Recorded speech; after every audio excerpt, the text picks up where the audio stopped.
Welcome to Glass in Session. I'm your host, Val. If this is the first episode on which you've ever clicked, thank you so much. I'm glad you're here. I hope you have a great time.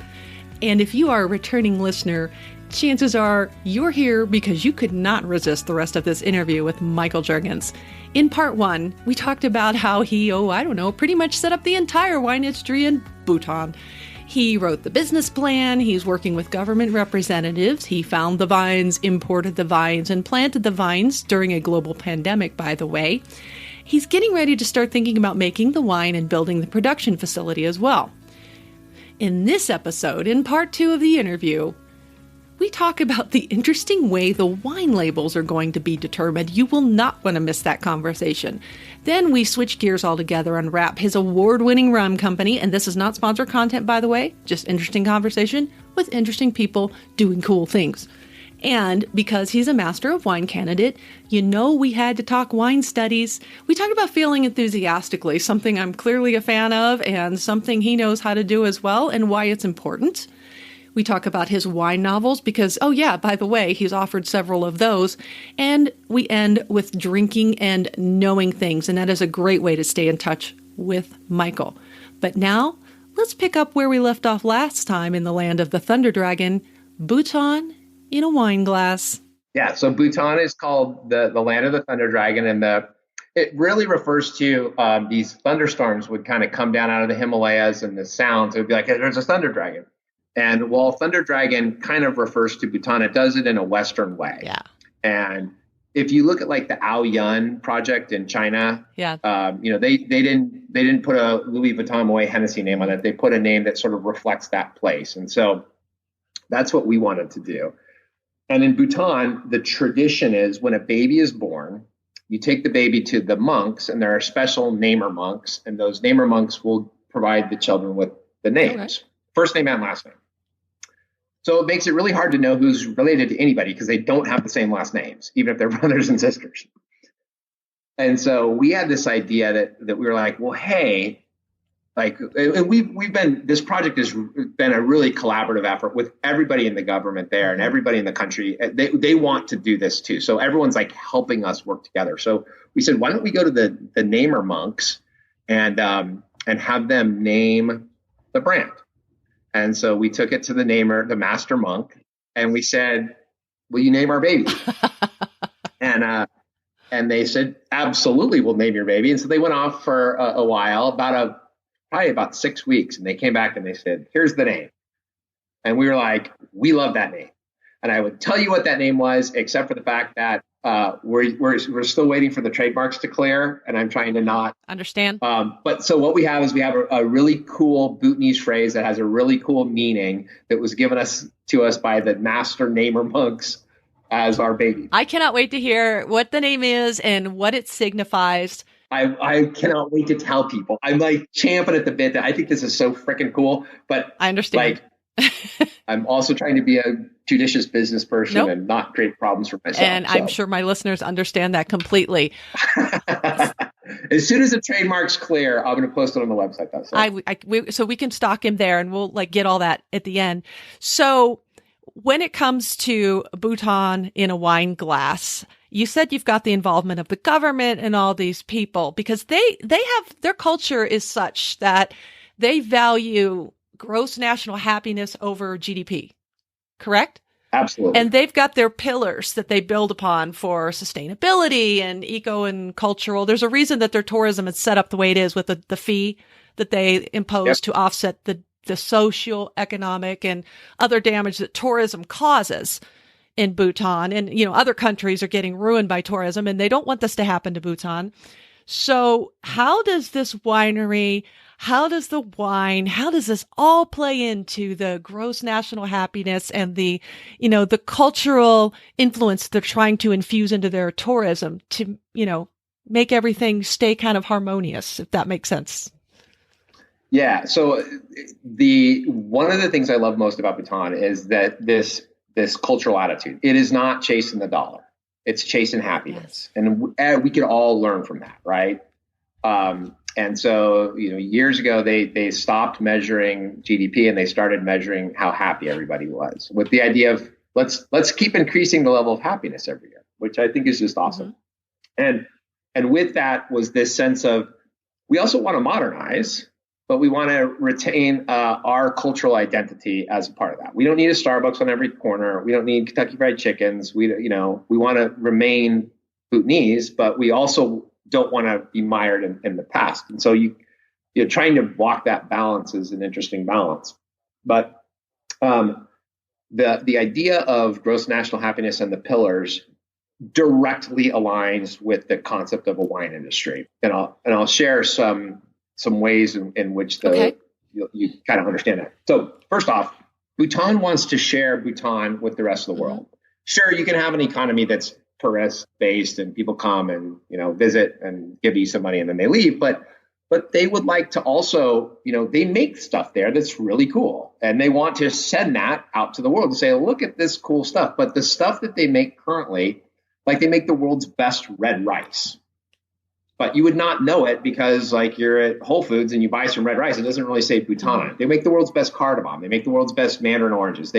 There are things that they do that are world class, but they're not branded Bhutan because they're slightly more commoditized.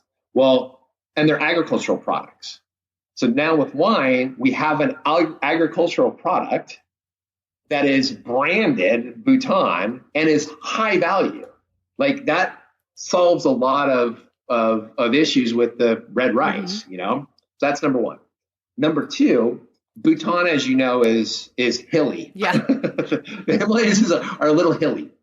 And so they can't grow things like mandarin oranges and rice and stuff on a lot of areas in the country because it's not ideal for those. You can't put a rice paddy on the side of the Himalayas. But what you can plant there are grapes. So we can utilize resources that are now fallow, that are completely underutilized from a land perspective. So that's great. We're going to increase biodiversity. Bhutan's the only carbon negative country on the planet. And the reason that they're getting there is because they don't produce a lot of emissions and they have a lot of plants. And so we're going to add some more plants to that, as opposed to building a factory that's going to, make radios or I don't know, or set up a Bitcoin mining operation that is just going to churn a bunch of electricity or whatever.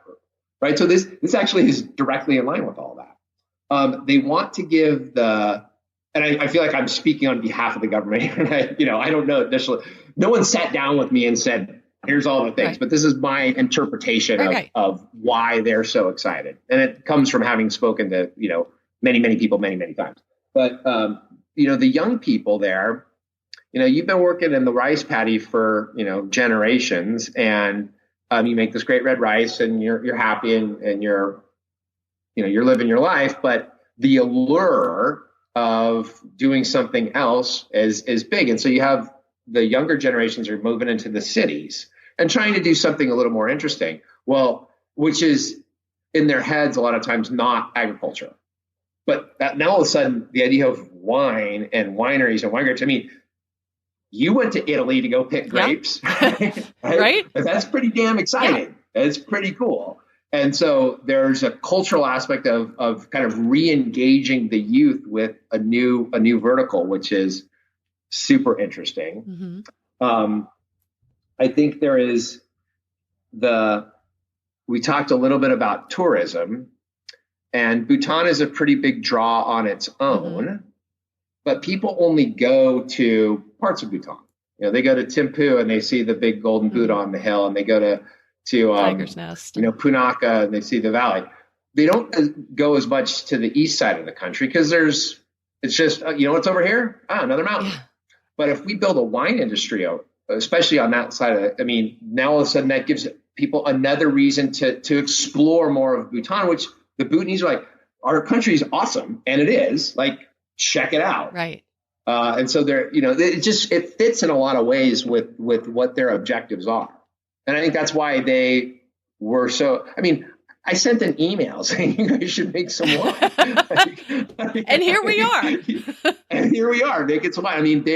That never would have happened if they didn't believe that this was 100% in line with where they want to take the country. No, that is really what I think interested me the most, because you had such a lock on the concept of how wine does tie in with the local culture.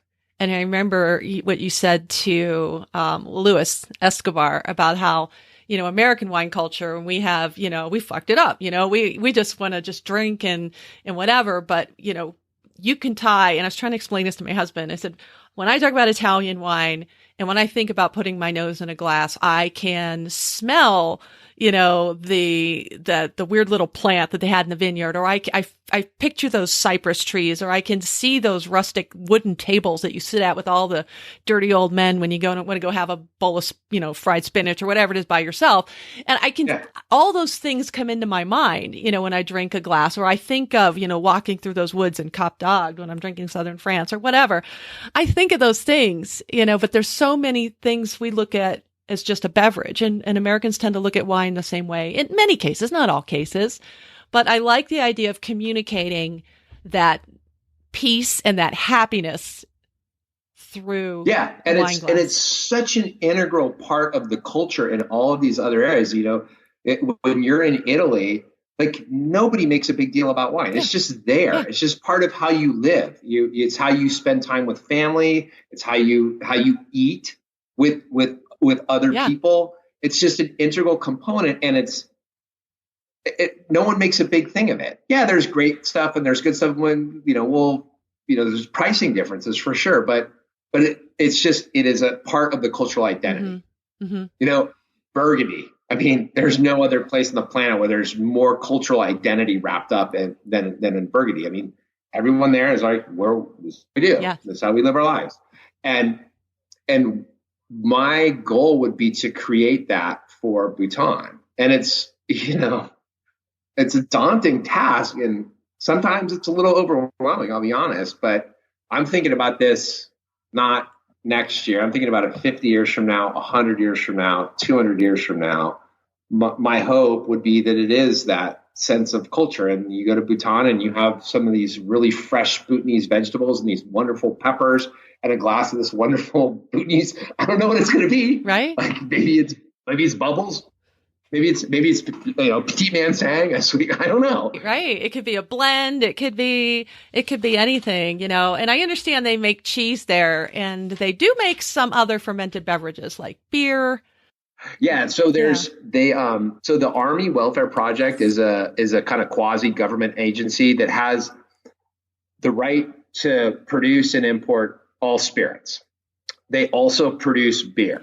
And the proceeds from that go to support the King's Guards and the pensions of the King's Guards. So that's a great system, right? It's sort of, we set up this thing, but the money goes back into helping the people that protect the country. Love it. Awesome. In addition to that, there's 4 privately owned microbreweries there. And then there's one winery or one winery in progress, which is mine. The Army Welfare Project does import wines from other countries, and they in bulk, and they bottle them locally. Okay. But that's kind of the reverse of our model. Like they're taking in, bulk, inexpensive Shiraz from India. Or not India. They do a lot of stuff from South Africa and Australia. Oh, okay.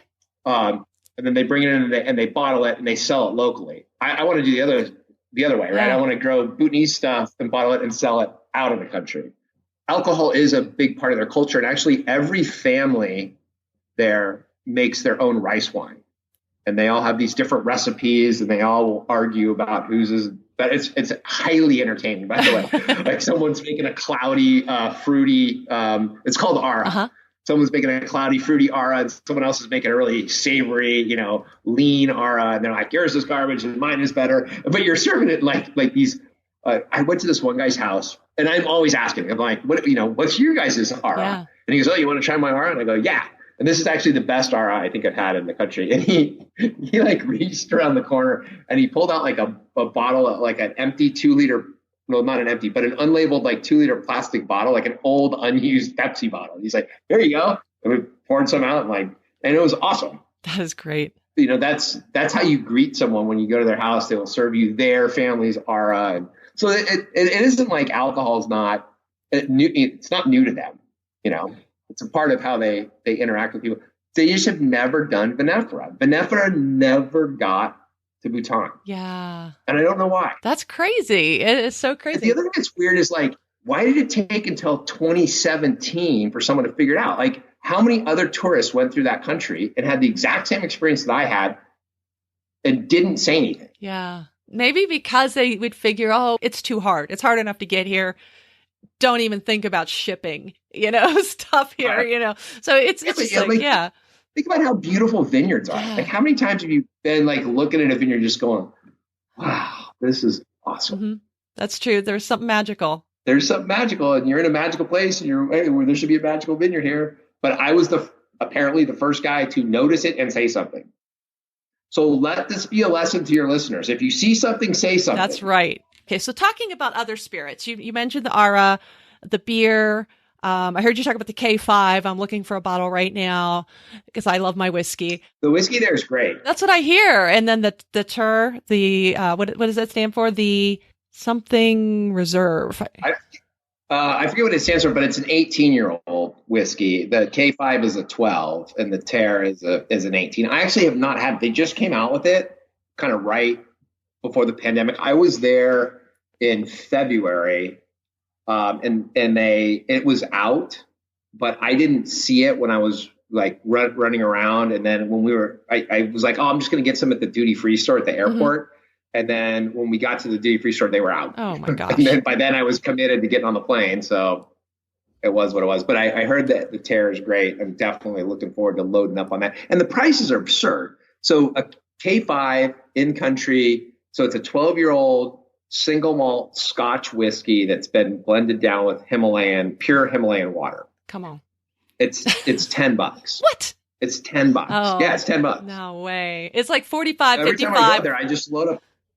Is that what they're selling it for online? Online by 45 or 55, depending on the website. But even that isn't bad for a bottle of decent whiskey. I mean, for a 12-year-old single malt, yeah, probably not. However, whoever's selling it for $50 has got some margin built in because that stuff is $10. Yeah. Oh wow, that is really good to know. Actually, the first time I went there, it was like $9. Oh my gosh. And then the last time I was there, it was like $10. And I was like, this is absurd.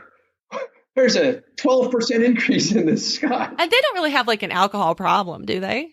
I mean, are they heavy drinkers? Well, I would say enough people drink that it's on the radar screen for the health organization. Okay. But same with every other country on the planet, right? Mm-hmm.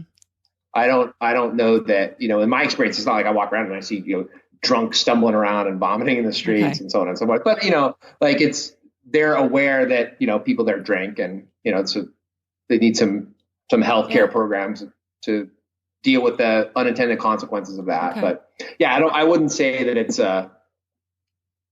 I view other countries as having alcohol problems. Okay. No, I understand. You know what I mean?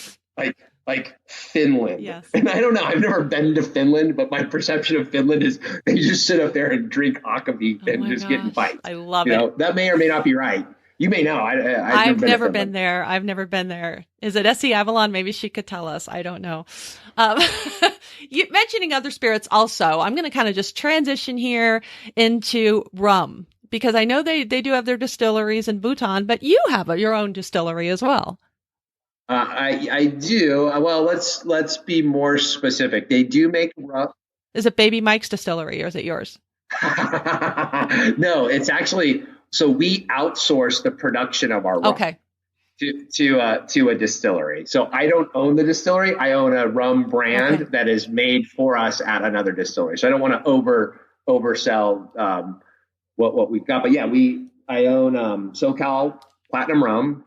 And it is the highest rated silver rum on the planet. 95 points was the rating that we've got. And I think the only higher rum is Ron Zacata, 23-year-old, got a 97. Okay. So, ours is for making mojitos. And it's not a 23-year-old age rum, but the quality score was almost the same. All right.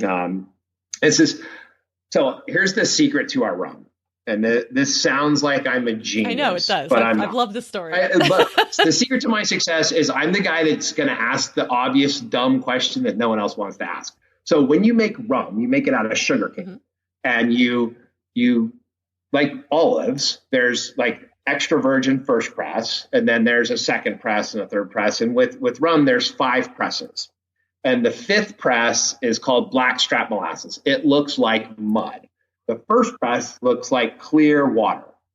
And there's a sixth press that's, you can feed it to livestock in the US, but it's not fit for human consumption. Okay. So most rums, particularly commercial rums, are made with the fifth press, this blackstrap molasses, which makes sense because traditionally, if you lived in the village, you'd grow the sugarcane, you'd use that first press for like better uses, and then when you're down to just the trash that's left over, you're like, okay, well, we can make booze out of this. Like that's how grappa works. Yes, absolutely. I was just going to say that's like how Mark, yeah. Yeah, or Mark, yeah, exactly. It's the same exact strategy. So that's the traditional way. So when we decided we're going to make a rum, so we're looking at all this stuff, and I was like, why do we have to use the fifth press? Why can't we start with the first press? And the people that we were talking to with this are like, oh, you can't do that. It's way too expensive. Way. And I go, all right, I'm a math guy. I can do some math. Like, let's look at the cost of this and break it down. And when we looked at it, the cost was like a nickel a bottle. And so I'm like, it's a nickel. Like, why would you not spend the nickel? And so we made ours with the first press, and it came out and it was like really delicious. And we're like, this is pretty good. And so we submitted it to the San Francisco Spirits Competition, which is the largest one in the world. And talk about the balls to just like, all right, we just made this thing. We think it's good. Let's throw it into the biggest competition in the world.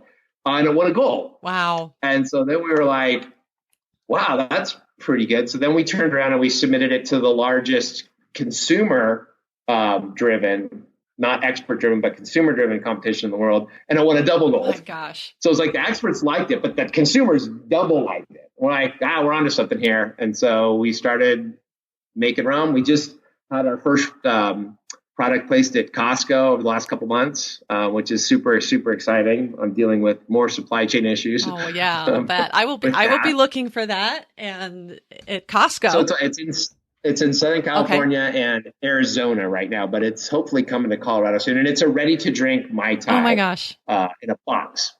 So it's this, you would think like boxed drinks, pretty garbage, right? But we made ours with the world's best platinum rum and this really not sweet recipe. In my opinion, it's a ridiculously good quality cocktail. It's not like the old, were those, when we were growing up, you might have been in Afghanistan or something, but they used to sell those little like cocktails in a can that were just. They still do. They're making a comeback. They're making a huge comeback right now. Huge. Yes. But I'm thinking about the ones from like the 90s or the late 80s. I forget what they were called, but. Anyway, oh my gosh. You know what I'm talking about. So you have the rum company. Yeah. You have the rum company. So we'll be looking at that. My camping happy hours are about to get a little bit more classy. It's the perfect product for tailgating, that ready to drink Mai Tai. And we're coming out with a ready to drink daiquiri as well. Nice. It's made, but Costco hasn't bought it yet. Nice. I love it. We're trying to convince them, but yeah. That's great. And then of course you can just get the regular rum itself. If you go to SoCalRum.com, like it'll tell you where you can buy it and tell you where you can order it online. Okay, so we've got that covered. Super excited. I mean, I'm a wine guy. I'm not a rum guy, but I'll drink this rum. Right. My husband likes the Zacapa. He's a sipper of rum. And to be honest, until the diploma, I never even really drank hard liquor. I just had wine, and I moved into this house with nothing. And now I've got like 40 bottles of whiskey open downstairs. So, yeah. So because when you did the diploma, they still had the Unit 5. Yeah. Yeah. Same with Anne. Mm-hmm. She when she finished it, she had to go through it too. Yeah, it's changed now. I finished in 2016, so it's been a while. But the new program, you can actually just do all wine. But isn't there a separate one for spirits now? Do they? There is one for wine and spirits separately, I think. I think you can split that. I thought it was like there was one. I thought they bifurcated. There was like one for wine and one for spirits, but you could do both if you wanted to. I know they had a 2 and 3 spirits. If they have a separate 4 spirits diploma, that's exciting. I didn't hear about that, but I knew level 2 and 3 had spirits. That's what I thought, but good to know. Society Wine Educators, we have a spirits educator track now too, so you can actually get the CSS in spirits and the spirits educator. Oh, right. Yeah, so that's that I didn't know. Yes, I started to go down the CWE route a while ago, and then I just kind of got consumed with the MW program, so I never pursued it any further. But I feel like that's the identifying faults piece is not one that the other groups don't really make you do that. And I think that that's a pretty cool nuance to the CWE program. It is. And I have to say, when I listened to you talk to Lewis and you talked to how you like to fail spectacularly or enthusiastically, or what was the word you used? I would say enthusiastically, because I mean, I'm happy to fail. Because you learn. And so when it came to the CWE, I passed like everything the first time, including faults, except for the ID, because I clearly wasn't tasting enough wine. I didn't have that experience. And so there's a blind tasting piece to it as well. So it's a varietal ID. And so they give you like 8 glasses, I believe, 6 or 8 glasses. 8 glasses, you got to get 6.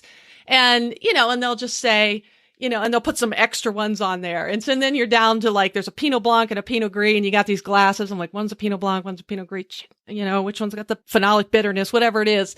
And I failed that spectacularly, twice, I think it was. And if you fail, do they make you take the whole exam again, or do you just the part that you missed? Just the part you missed within a certain amount of time. So, but I was kind of like, well, other than the cost, because I had to get on a plane and do it. Right. Same with the diploma. I'm like, well, I feel good about this. If I passed it, I come back to California, I spend another $1,000 on a rental car, hotel, and everything else. But at least I learned how to do it, and next time I'll pass it. So I have no problem with failing. And, I tell people that because just because you fail doesn't mean it's not meant to be. It just teaches you, sharpen your focus a little bit and what you need to do next time. And you can share that experience with the MWs who are out there struggling, because not everybody passes everything the first time. Nobody passes everything. It's so rare. There's like an 8% pass rate. Matter of fact, so I passed stage 1 the first time I took it. And I think probably 40 or 50% of the people do that. And then stage 2, that's where it's like an 8% pass rate. So the year in my group, when we moved forward, the ones that passed, we all took stage 2. There was one guy that year that passed it first time. By failing, you learn to just hone your skills for the next time, correct? I remember like teaching my son how to snowboard. And I was like, dude, if you're not falling down, that means you're not trying. And like, you're going to see me fall down today because I'm continuing to, push. Mm-hmm. Like, you got to fall down. That's right. And in whatever it is to progress. That's right. And so when I fall down, I'm like, I just made it one step further. Right. And that's going to happen with this wine project as well. You've already alluded to that. Not all these vines are going to make it. Not all these methods are going to make it in the vineyards. Maybe the caterpillars. Yeah, and then you got caterpillars in addition to monkeys and all that. But one more question to line this up with MW. Is this going to be your paper? Because you got to write that theory paper. Oh, God, yes, it's going to be my paper. For so many reasons. First off, I know about it. Secondly, nobody else does. So there's no way I can be judged wrong. Like, whatever I write is the right answer. Yeah, for 100%, this is going to be my paper. And there you go. With 100% certainty. I actually already submitted the research proposal. Awesome. That is so exciting. There's the little matter of passing the final tasting exam, which I've failed now 3 times, but I'm optimistic this is my year. Well, I wish you good luck with that. I think it's so exciting, and hopefully someday I'll just get off my backside and do it. I want you to be in the program after I've passed, so you could be in my star group and I'll be one of the instructors. I would love that. Well, definitely. I'll keep stalking you in the future to watch when you see your name on that list one of these days. Oh God, from your lips to God's ears. I know. I'm so excited. But I know we've been going a long time. I've never done an episode this long. Oh, wow. Yeah. Usually I keep them under 20 minutes. You said 45 minutes and we're like an hour at least or more, right? I can cut some out or I can make it 2 episodes. I can do that too. But you also write novels. I found you on Amazon through the guy that contacted me. And I'm like, that's a different name. Talk about your novels real quick. Yeah, so I write wine fiction mostly, although my Drinking and Knowing Things book is actually a sort of a wine education book under my middle name, which is Amon. So Michael Amon, Amon, and that's what you can find me on under Amazon. So I wrote this novel about the secret underground world of high stakes gambling on blind tasting competitions. Oh my God. Run by the Chinese mafia. And it's a kind of a color of money or the hustler sort of story where there's like an old guy, like a mentor and a mentee, but really both of them are trying to scam all the money from the competitions and sort of the mayhem that ensues. And I had so much fun writing that book, and people loved it so much that they were like, we want a sequel. So I wrote a sequel to it. And then I wrote a third book in that same kind of series. Then I wrote a book of short stories called The Champagne Tales, they're all about champagne in some fashion. And each story is designed to really press on one of your emotions. Oh, okay. So you're going to laugh really hard at one. You're going to get really mad at one. You're going to cry really hard at one. So that was the structure. And actually, I'll tell you the story. So I was beta testing all my stories with Anne. And so one morning I sat her down at the breakfast table and I'm like, okay, I got another story for you to read. So she's reading, and this is the one where I'm designing it specifically to make people cry. And so I'm sitting here and I'm staring at her. I'm watching her across the table, just staring at her, and she's reading and she's reading and she's reading and she's reading. She gets to the end of the story, and her face just drains, and she starts sobbing uncontrollably. And I jump up out of my chair and I'm like, yes, yes, yes. And she's looking at me like, why are you cheering? This is terrible. And I'm like, no. I'm just happy my writing device worked. Like, it did what it was supposed to do. I'm sorry you're sad, baby. I love you. Here's a hug. But also, I did it. So that book was a lot of fun to write. And then, of course, Drinking and Knowing Things is the number 2 wine book on Amazon right now, behind the Wine Bible. Oh my gosh! In its category. Oh my gosh! Okay, so we'll have to get that. I'm telling you, drinking. I have a copy right here. I'm happy to send you one. By the way, send me your address. Yes. I'll even autograph. Oh yes, that'd be great. Yeah, so there's a piece of me like the Wine Bible coming up in the wine study world. Like, how many copies of the Wine Bible do you have? 2. I have 3. Yeah. You have 2. Yeah, everyone's got at least 2. And it is the standard. And I read that thing. It's dog-eared. Like, Karen McNeil is the man. Not from a gender perspective, but just and so for me to dethrone her with my little irreverent shit-talking wine book seems like there's something wrong with that. But it actually happened. I beat her out for a day, about a week ago, and then I fell back down. But it's this really interesting ride, because I'm like, I don't know if I deserve to be ahead of that book. That is the quintessential tome on wine. Well, it has been about 6 years since the second edition, so we're due for an update, Karen. That's a good point. She's not on top of it. I'm the new kid. Get on it, Karen. So anyway, actually, my first one was autographed by Angelo Gaia, and so I just ripped out the page and threw the first one away, because I'm like, I'm not keeping a whole book, because when I first went to meet him for part of one of my enology courses, and I said, hey, would you autograph my wine Bible? He goes, there's a wine Bible? And he laughed so hard, and he signed my wine Bible. And so that's awesome. So I kept the page. I said, I'm not keeping the book. It's all tabbed and ear bent. We used it as a textbook at one point. And I have her second one. And I actually interviewed her right before the second one came out. That was a long time ago. So you have every right to slide up there to number 1. So Karen gets on the 3rd edition. That would be awesome. And I want to say, listeners, I think it's about time. We've been yakking away and we could keep going. I think I'm going to split this up into 2 episodes, if you don't mind.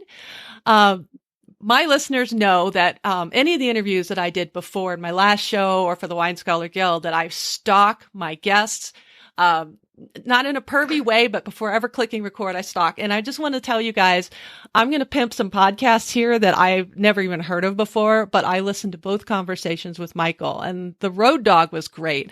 I think that sitting up there at Squaw, last time I skied there, we couldn't even go up there because there was too much wind. It's like Northern California is one of my favorite places on the planet.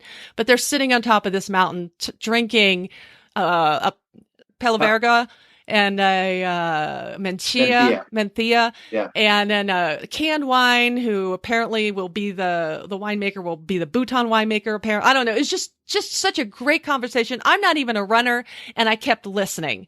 So I definitely recommend the episode. I'm going to link them up in the show notes with the Road Dog with Luis Escobar, I believe it is.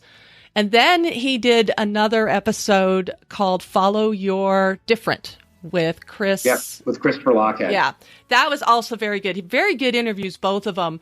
And on there, you said you wanted to do epic shit with cool people. Well, listeners, today we got to hear from one of the coolest people in the wine and spirits industry who's doing some epic shit. Michael, I cannot thank you enough for spending this hour plus with me. I want you to tell the listeners right now all the places they can stalk you one more time. I will do that, Val. And this has been just a treat and so much fun, and also the fun stuff we were talking about before we started recording the show, which that to me is even funnier. I know.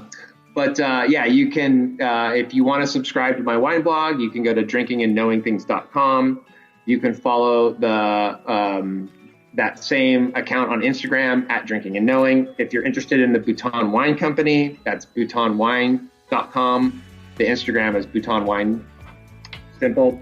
If you're interested in rum, SoCalRum.com, and Instagram is SoCalRum. So pretty straightforward, pretty easy to find me. And yeah, this has just been a real pleasure and a delight. I'm glad we were able to spend some time today. Likewise. Thank you so much. And listeners, you can feel free to reach out to me anytime between sessions. Find me on Twitter at WineGalUnboxed. Email me at val@glassandsession.com. On the Facebook, Pinterest, and Insta Spaces, I'm sometimes there as Vino with Val.